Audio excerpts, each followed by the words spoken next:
My name is Lisa Manchanda and I'm an anaesthetist working at the Queen Elizabeth University Hospital in Glasgow. Healthcare is contributing to climate change. 5% of the UK's carbon emissions are from the NHS. Several years ago, a network of anaesthetists from across Scotland formed a group to help achieve improvements to our environmental footprint. The Scottish Environmental Anaesthesia Group has worked together to take positive steps to achieve change within our hospitals. We use the 5R principles. We aim to reduce our waste production and carbon footprint. We refuse to accept the status quo and seek alternative products. We have asked our health boards to enable recycling, and we are switching to reusable equipment. We need to rethink and find solutions. Our members continue to work together to achieve change, and you can too. Climate change. What can we do about it?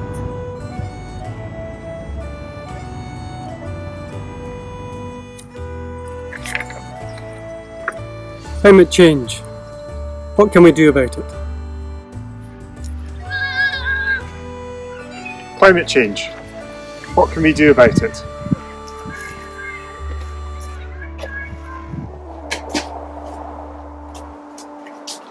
Climate change. What can we do about it?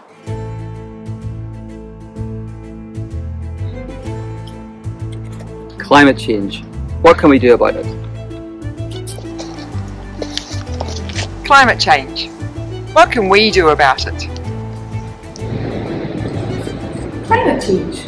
What can we do?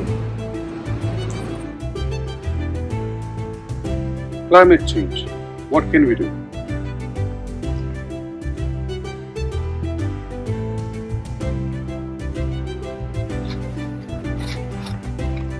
Climate change. What can we do?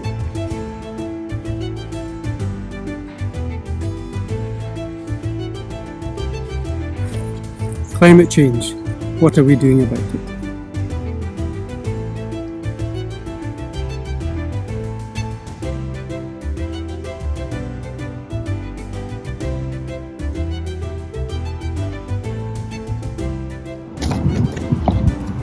My name is Euan Wallace and I'm a consultant paediatric anaesthetist that works here at the Royal Hospital for Children in Glasgow. I'm part of a fantastic and enthusiastic group of nurses, doctors and allied health professionals that are driving sustainability in our hospital to reduce our environmental impact as a hospital. 3 facts. 1. If the global healthcare sector was a country, it would be the 5th largest greenhouse gas emitter on the planet. 2. Theatres produce 25% of all hospital waste, which is huge. 3. UNICEF calculate that 90% of the health burden directly related to climate change will be shouldered by the under 5s.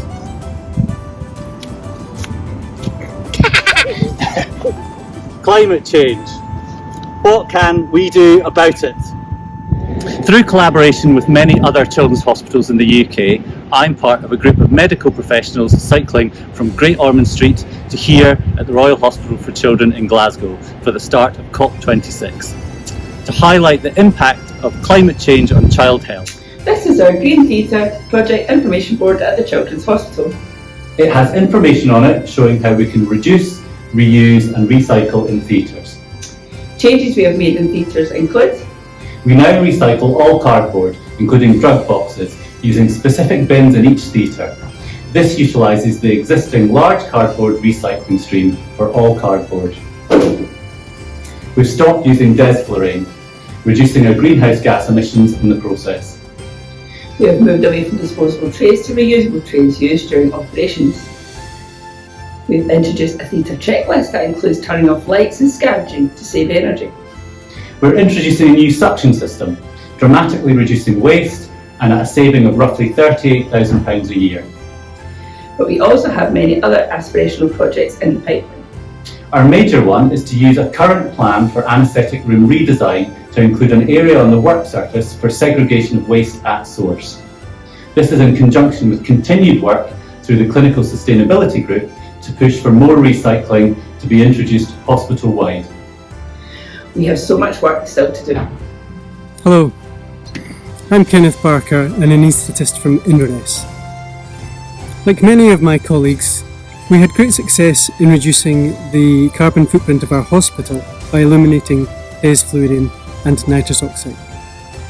This prompted us to look at other aspects of surgical care, such as medicines, equipment or processes, and ask, could we do better? We decided to include all the small steps into one larger project and called it the Green Theatre Project. It covers theatre ventilation and scavenging, volatile gases, surgical suction systems, patient warming devices, even single-use cups and cutlery. It's a fluid project, always open to new ideas or proposals. By grouping the small branches together, we discovered a huge enthusiasm amongst our colleagues for environmental issues. The clear focus meant less issues with change fatigue and better staff engagement overall. New ideas were proposed from the wider group. Many of the projects saved money. For instance, the reduced costs of £70,000 a year by not using desfluorine. This saving can be balanced against other areas that involve start-up costs, such as the Stryker surgical suction system. Finally, the whole Green Theatre project, grouped together, is a good sell. Separate streams of work, but with a clear common purpose of environmental sustainability and medicine. And it helps deliver this key message to managers, to board members, to fellow clinicians, and to the wider public. Climate change. What can we do about it? Hi, my name's Johnny Edgar. I'm a doctor and I work in the operating theatres at Hermars Hospital near Glasgow. Over the last few years, I've become increasingly aware of the environmental damage healthcare does, and also in particular the damage that operating theatres do to the environment. If global healthcare was a country, it'd be the 5th largest polluter on the planet. As an anaesthetist, I've also become aware of the damage that some of the anaesthetic gases we use do to the environment. So I decided to try and do something about this. At the start of the year, I helped form an operating theatre sustainability group with the aim of trying to reduce the carbon footprint of the work we do in the operating theatres. So far, we've had a number of successes, including discontinuing the use of 2 environmentally damaging anaesthetic gases, desfluorine and nitrous oxide. Our group meets on a monthly basis and we discuss the progress of the various projects we have ongoing to try and reduce the impact of our work.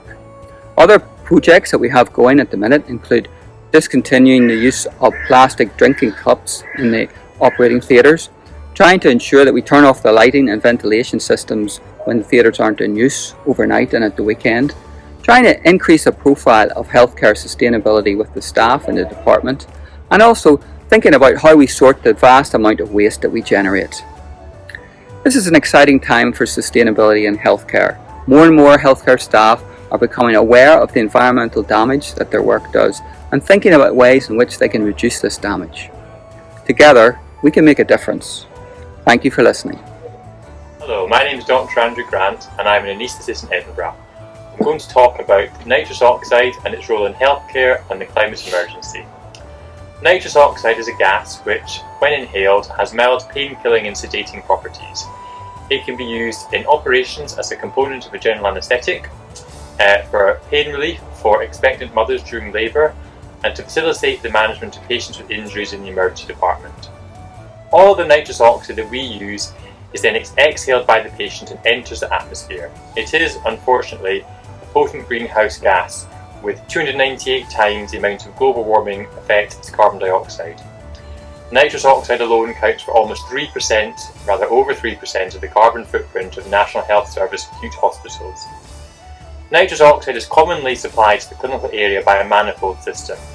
This is a set of large cylinders housed in a distant site which are connected to the clinical area by a long set of multiple branching pipes with multiple outlets. Whilst this is convenient, it carries an inherent risk of waste through a number of routes, including potentially leaks. This weakness was identified by the lead pharmacist for anaesthetics in Edinburgh, Alika Chikera.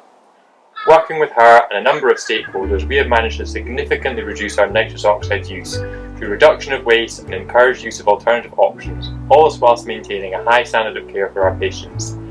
This has allowed us to completely close one manifold system with another due to close imminently. However, we want to go much further. We are supporting hospitals around the United Kingdom and internationally to help replicate our work. Where we need to continue using nitrous oxide, such as for women in labour, we are looking to introduce technology which can destroy the exhaled gas, leaving only oxygen and nitrogen behind. Our ultimate goal is to reduce the nitrous oxide-related carbon footprint to zero. My name is Geraldine Gallagher, and I'm a consultant anaesthetist at Glasgow Royal Infirmary. I've been given anaesthetics for almost 30 years, but it's just been recently I've become aware of how dangerous some of the anaesthetic gases we use are to the environment. One in particular, called desflurane, is very damaging. Now, doctors really don't like being given orders. They like to be given all the information and then they like to come to their own conclusions. So the obvious first step was to make sure that everyone was aware that their choice of anaesthetic gas made a big difference to the environmental impact. Then my colleagues began a quality improvement project to make sure that the desflurane cartridge, this one, was not the default in the anaesthetic machine. If you wanted to use it, it had to be a conscious decision and not just because it was there. This was surprisingly effective and has reduced our use of desflurane as a department. We were so successful, in fact, that in the first 3 months we saved more carbon dioxide equivalent than from all of the consultants' annual commute to work by car. So where are we now? More anaesthetists are aware of the difference between the two most commonly used anaesthetic gases and make their decisions based on that knowledge. The use of desflurane in GRI has dropped sharply, and other hospitals across Scotland are doing similar work. Our Scottish Environmental Anaesthesia Group continues to share good practice as we learn from each other ways to make our specialty less damaging to the environment and so safer for patients now and in the future. Thanks. Hello, my name is Joanne Mitchell. Here at University Hospital Ayr, we are doing our bit to improve the impact that anaesthesia has in the environment by promoting the use of spinal anaesthesia. This is commonly utilised for hip and knee joint replacements, but also for day case surgery such as knee arthroscopies, as promoted by the British Association of Day Surgery.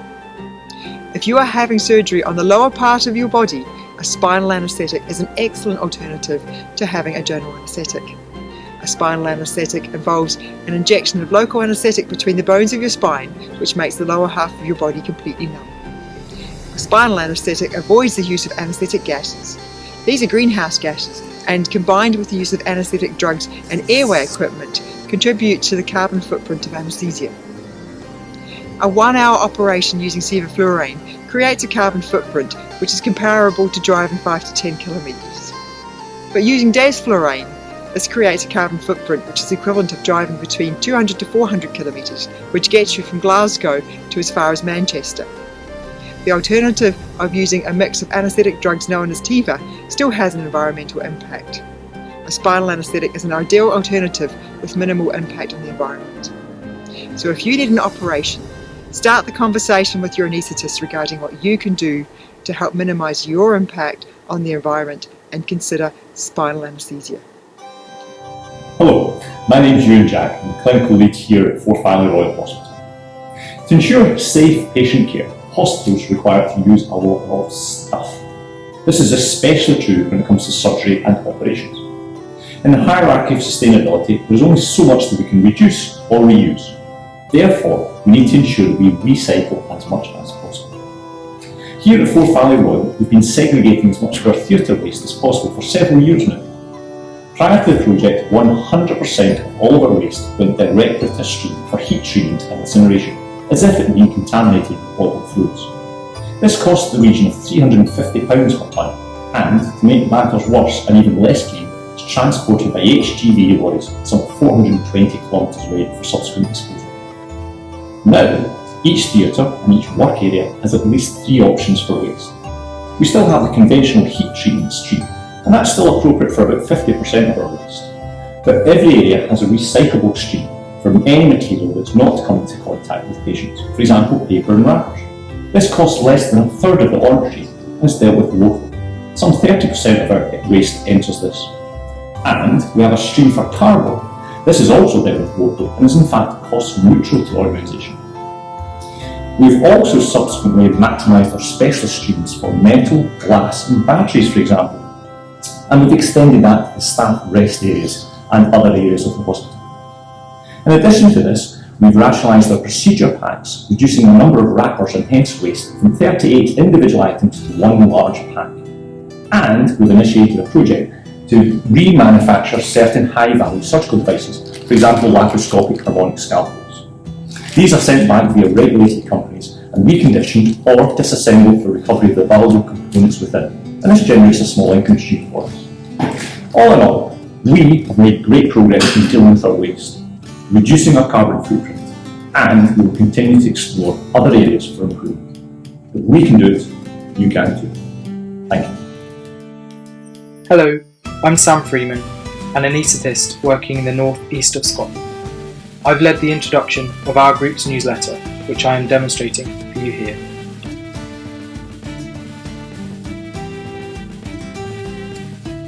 The primary aim of the newsletter is to spread our ideas.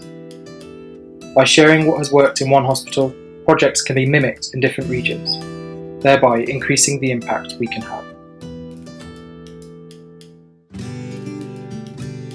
We've included content from trusts all across Scotland, allowing everyone to contribute. It's also a space to advertise events, webinars and announcements.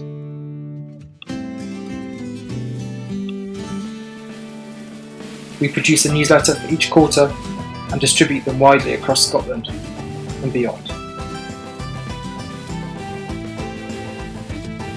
It's important that the newsletter looks visually appealing and readable so that we can publicly celebrate our successes and build on the momentum of change that is occurring across NHS Scotland. Hopefully you'll agree that the ideas you've been hearing about are well worth spreading. I work as a surgeon at Nine Wells Hospital together with a big team of anaesthetists and folk that all share operations in an operating space on a regular basis, and I suppose I've been struck by how much waste we create as a team or in the different stuff we use. I'm so pleased that we're all stopping now and that there's a big pause and a whole lot of us, from clinicians, educators, trainers, are starting to say no. Sustainability really needs to be put at the top of our agenda. We now have a group of clinicians who are bringing educational resources in to start a discussion that evolves at an early stage, getting our med students involved, getting design students, getting people from other walks of life involved in this conversation. We're all in it together and we all need to solve these problems together. For many years now, I've had a role in education, teaching, training of junior doctors, medical students, the sort of knowledge and skills that they need to do their job. And I now believe passionately that we need to bring sustainability into that educational mix of what we teach. Climate change, what can we do about it? My name's Ian Kennedy. I'm a specialty registrar in anaesthesia and intensive care medicine working in a major Scottish hospital. Any major change in healthcare, or in any industry for that matter, needs to be supported by education and training of staff. I'm a specialty trainee, which means whilst working as a doctor, I'm also undergoing postgraduate training at the same time. And one thing that's become clear to me is that the importance of sustainability in healthcare is now increasingly widely recognised, both in undergraduate and postgraduate curricula. The General Medical Council, which is our regulator as doctors in the UK, has mandated both undergraduate and postgraduate training on sustainability in healthcare. And other healthcare regulators such as the Nursing and Midwifery Council have also recognised the environmental crisis as a key issue. This has trickled down to the medical royal colleges, which provide specialty specific training, and also professional societies such as the Association of Anaesthetists and the Intensive Care Society. This isn't just lip service. Climate change is likely to be one of the biggest public health challenges of our lifetimes, possibly even eclipsing the COVID-19 pandemic. As such, we need to equip healthcare professionals with the knowledge and skills that they need to tackle this emergency. Hi, my name's Tim Smith. I'm a consultant anaesthetist and the lead for sustainable healthcare teaching at the University of Dundee Medical School. Here at Dundee, we're embedding environmental teaching throughout the entire 5-year medical curriculum.